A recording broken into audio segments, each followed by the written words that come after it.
Hello everyone, आज की इस क्लास में एक बार फिर से आपका most welcome. Hope you all are enjoying your lockdown. तो हम आज अटेंड करने जा रहे हैं some basic concepts of chemistry chapter का हमारा 5th लेक्चर।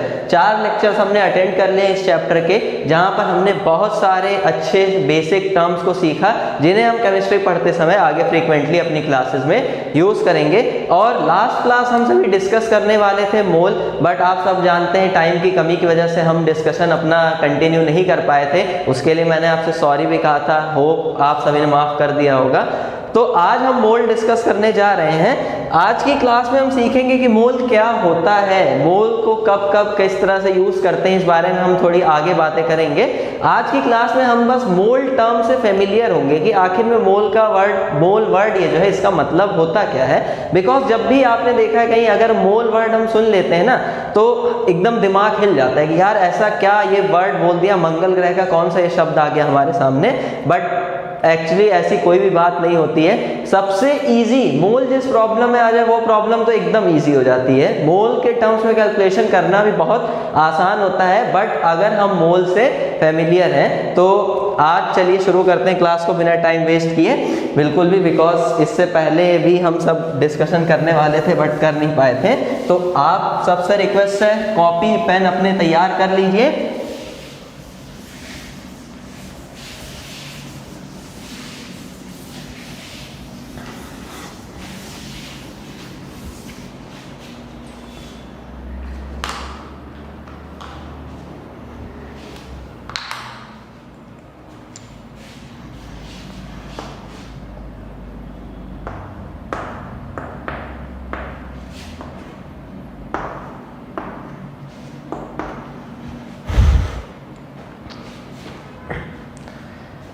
चलिए सबसे पहले समझेंगे कि मोल होता क्या है।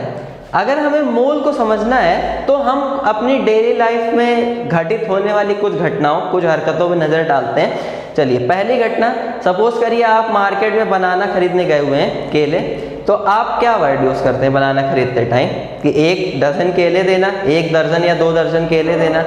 एक घटना, ठीक है। दूसरा, सपोज करिए आप चाय की दुकान पे अपने कॉलेज की कैंटीन में बैठे हुए हैं, एक कटिंग मलाई मार के अदरक लगा के कुछ भी जैसे आप बोलते हो।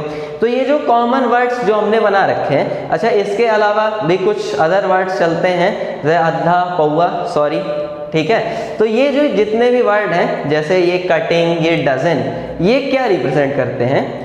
They all represent fix amount of substance. ये सब के सब सब्सटेंस के एक किसी फिक्स अमाउंट को रिप्रेजेंट करते हैं। जैसे अगर मैं डजन वर्ड यूज करता हूं तो दर्जन वर्ड ये जो है वो किसको रिप्रेजेंट करता है? 12 को। मतलब कोई भी चीज कितना है उसका नंबर 12। 1 डजन मतलब 12 केले, समझ में आ गई बात। ऐसे 1 डजन पेंसिल्स मतलब 12 पेंसिल्स, इस तरह से। इसी तरह से अगर कटिंग वर्ड की हम बात करें तो 1 कटिंग वर्ड रिप्रेजेंट मतलब जो भी ग्लास है उसका हाफ, ठीक, क्लियर है। उसी तरह से इन केमिस्ट्री जो मोल वर्ड होता है, मोल वर्ड भी सब्सटेंस के एक फिक्स अमाउंट को ही रिप्रेजेंट करता है। समझ में आ गई बात। मोल वर्ड भी सब्सटेंस के एक फिक्स अमाउंट को ही रिप्रेजेंट करता है। अब जिस तरह से डजन वर्ड जो है, अगर हम डजन शब्द की बात करें तो ये कितने को रिप्रेजेंट करता है? 12 चीजों को। कोई भी चीज है उसका नंबर कितना है? 12। इसी तरह से कटिंग की अगर हम बात करें तो कटिंग रिप्रेजेंट करता है किसको? हाफ को, हाफ पार्ट को, 1/2 पार्ट को। इसी तरह से इन केमिस्ट्री ये जो मोल वर्ड है ये भी सब्सटेंस के एक फिक्स अमाउंट को रिप्रेजेंट करता है। और वो फिक्स अमाउंट कितना होता है? वो फिक्स अमाउंट होता है 6.023 इंटू 10⁻23 पार्टिकल्स। समझ में आई बात। इसका मतलब ये है कि अगर मैं बोल दूं किसी सब्सटेंस का 1 मोल, तो इसका मतलब उस सब्सटेंस के 6.023 इंटू 10⁻23 पार्टिकल्स की बात मैं कर रहा हूं। समझ में आई बात। तो इस तरह से मोल कितने को रिप्रेजेंट करता है? इतने पार्टिकल्स को।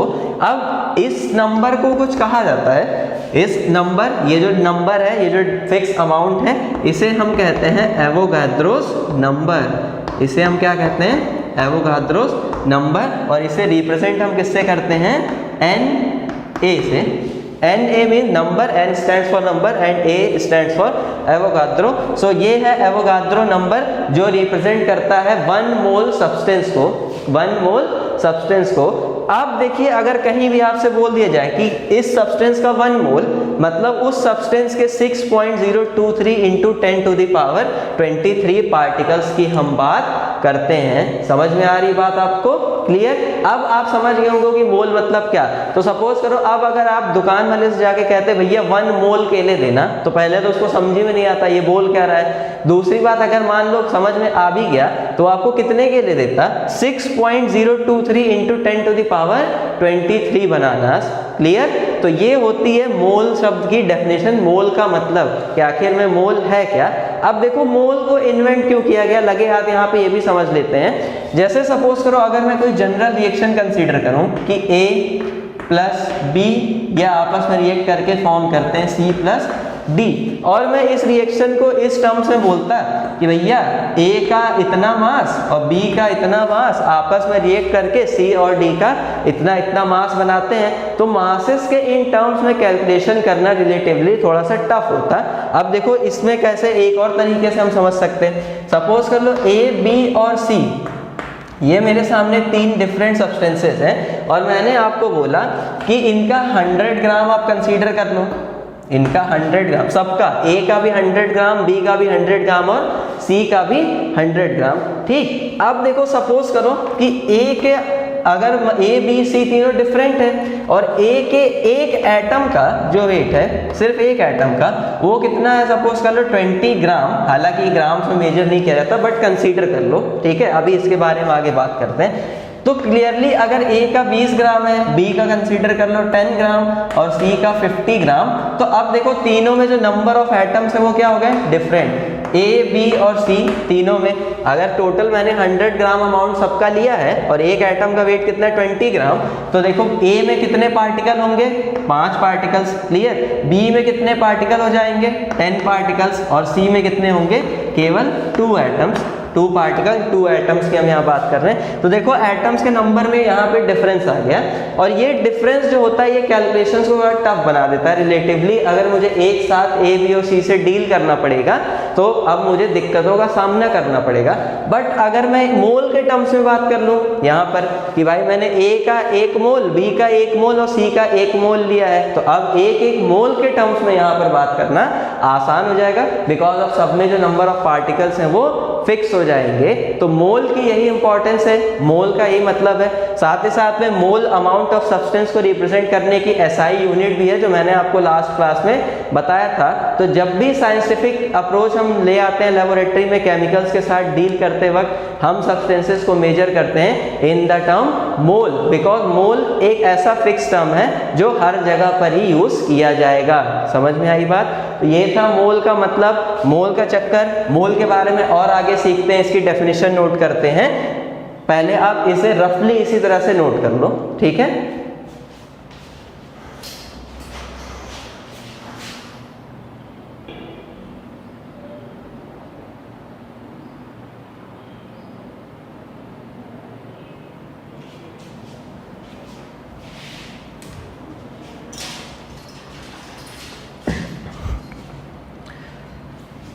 चलिए। तो अब हमने ये तो जान लिया कि मोल क्या होता है। तो मोल की डेफिनेशन अगर हम यहाँ पे लिखना चाहें, मोल की डेफिनेशन, तो हम क्या लिखेंगे कि 1 मोल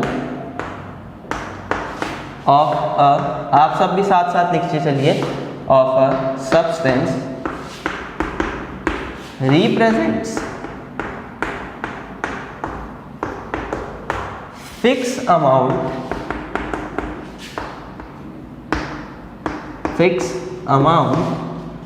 means any particles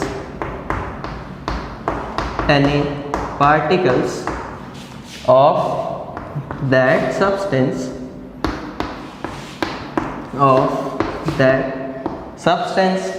अब यहाँ पर Na की वैल्यू कितनी होती है? Na मीन्स एवोगाद्रो नंबर, ये किसके बराबर होता है? लिख देते हैं हम यहाँ पे नाम पहले, एवोगाद्रोस नंबर, और ये बराबर होता है 6.023 into 10 to the power 23 particles के बराबर। 6.023 इंटू 10⁻23 पार्टिकल्स के बराबर। अब ये वैल्यू आपको याद रखनी होगी एवोगाद्रो नंबर की, बिकॉज ये आपको प्रॉब्लम में कहीं भी दी नहीं जाएगी।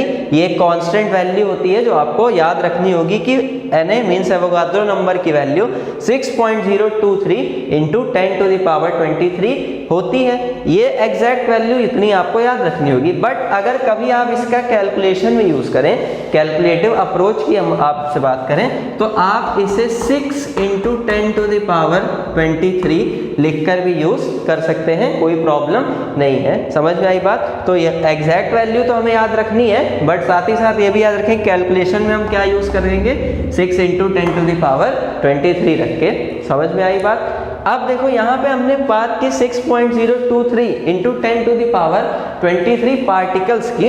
अब यार हमने इसके पहले मैटर डिस्कस किया था अपनी प्रीवियस क्लासेस में, और हमने देखा था कि मैटर किससे मिलके बना होता है, पार्टिकल्स से।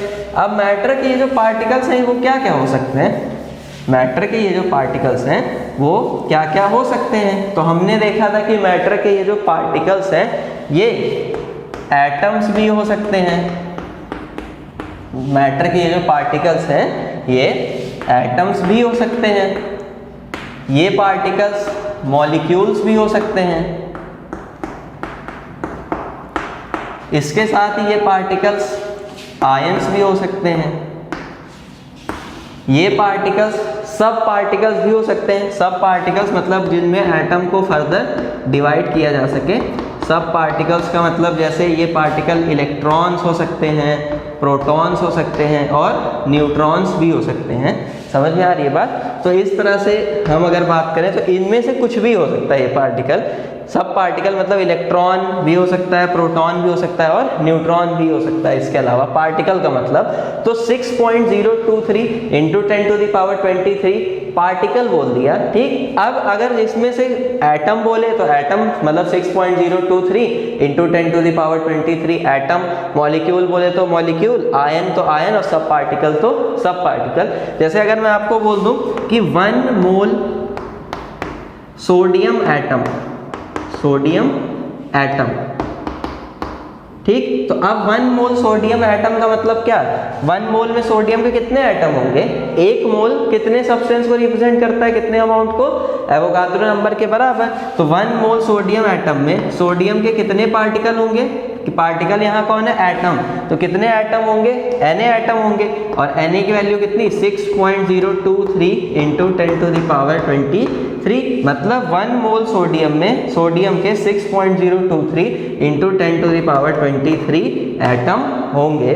समझ में आई बात? इसी तरह से अगर मैं आपको बोलूं कि 2 मोल H2, 2 मोल डाइहाइड्रोजन गैस, तो अब 2 मोल हाइड्रोजन गैस में हाइड्रोजन के कितने मॉलिक्यूल होंगे, बिकॉज देखो H2 है, 2 हाइड्रोजन के एटम कंबाइंड हो गए तो क्या बन जाएगा, मॉलिक्यूल बन जाएगा। तो यहाँ पे 2 मोल है। 1 मोल में देखो कितने होते हैं, 1 मोल में Na मॉलिक्यूल्स होंगे। पार्टिकल मतलब अब यहाँ पे क्या है, मॉलिक्यूल है। पार्टिकल का इस जगह मतलब क्या हो गया, मॉलिक्यूल, बिकॉज हम देख रहे हैं कि ये जो H2 है ये क्या है, मॉलिक्यूलर फॉर्म में। यहाँ पे जो सोडियम था वो किसमें, हमसे क्लियरली एटम बोल ही रखा था तो उसमें तो देखना ही नहीं। अब देखो 1 मोल में कितने होते हैं, Na, तो 2 मोल में कितने होंगे, इसका 2 टाइम्स, मतलब यहाँ पे टोटल कितने मॉलिक्यूल्स होंगे H2 के, 2 टाइम्स ऑफ Na। और 2 टाइम्स ऑफ Na का मतलब 2 इंटू 6.023 इंटू 10⁻23 मॉलिक्यूल्स। अब यहाँ पे क्या हो जाएगा, मॉलिक्यूल, ये इंपॉर्टेंट है। समझ में आई बात?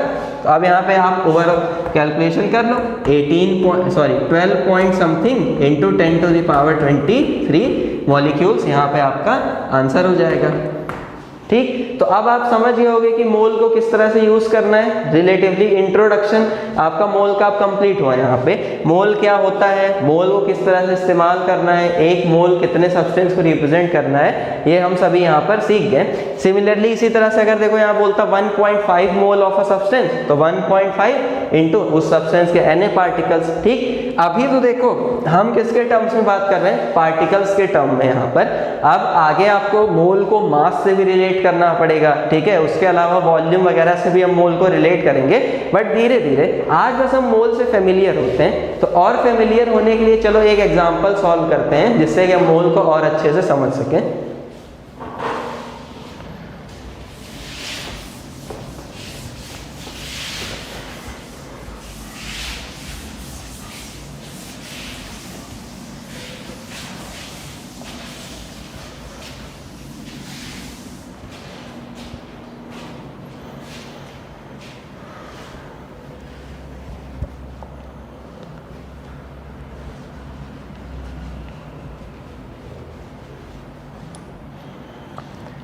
चलिए एक छोटा सा एग्जांपल सॉल्व करते हैं मोल को समझने के लिए।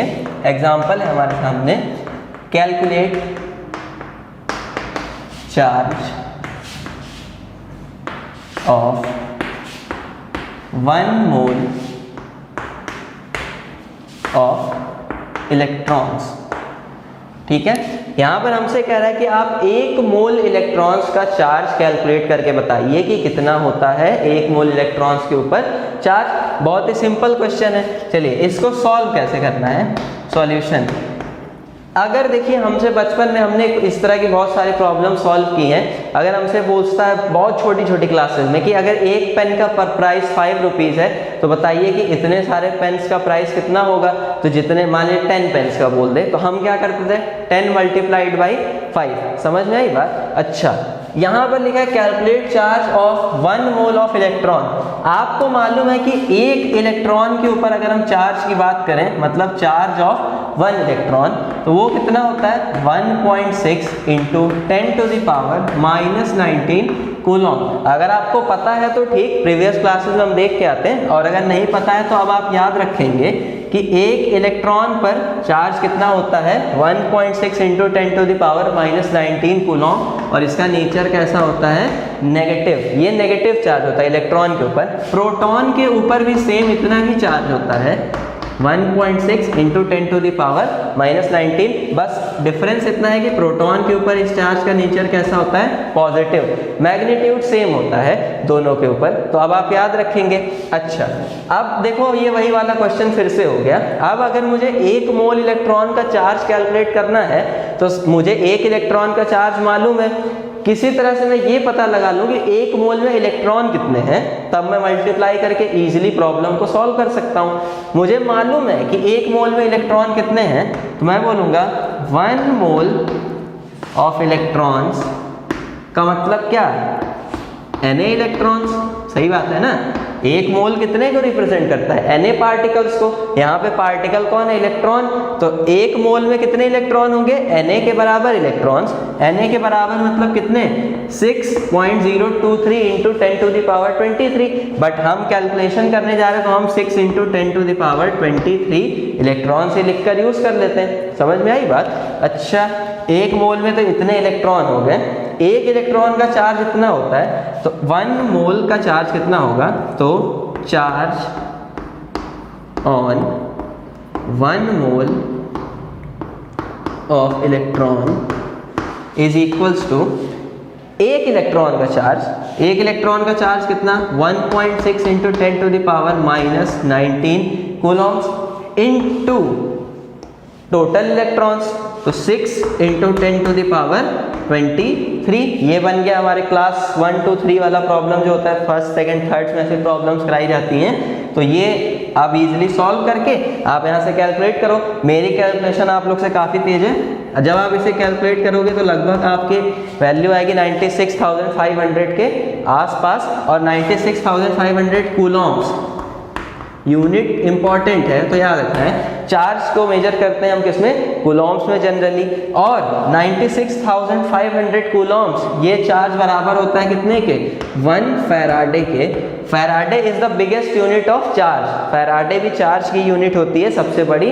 तो ये चार्ज किसके बराबर हो गया, टोटल 1 फैराडे के, और यही क्या हो जाएगा आपका आंसर। तो अब आप इजीली याद रखोगे कि 1 मोल इलेक्ट्रॉन्स के ऊपर जो चार्ज होता है वो कितना होता है, 1 फैराडे के बराबर। 1 फैराडे के बराबर। और 1 फैराडे की वैल्यू भी अब आपको यहाँ से पता चल गई कि 1 फैराडे किसके बराबर होता है, 96,500 कूलॉम्स के। ये इसकी राउंड ऑफ वैल्यू है, एक्चुअली इसकी वैल्यू पॉइंट्स में आती है, बट हम कैलकुलेशन में यही वैल्यू यूज़ करते हैं। ठीक, तो ये देखो कितना सिंपल क्वेश्चन था। अब यहाँ पे मोल वर्ड आया है, बट इससे हमें कोई समस्या नहीं है। क्यों? क्योंकि अब मुझे इसका मतलब मालूम हो गया है कि भाई जब भी मोल बोले मतलब क्या, Na पार्टिकल्स। समझ में आ गई? एकदम सिंपल क्वेश्चन था, एकदम हलवा। एक क्वेश्चन चलो और सॉल्व करते हैं ताकि आप और अच्छे से समझ जाओ कि मोल एक्चुअली में क्या होता है।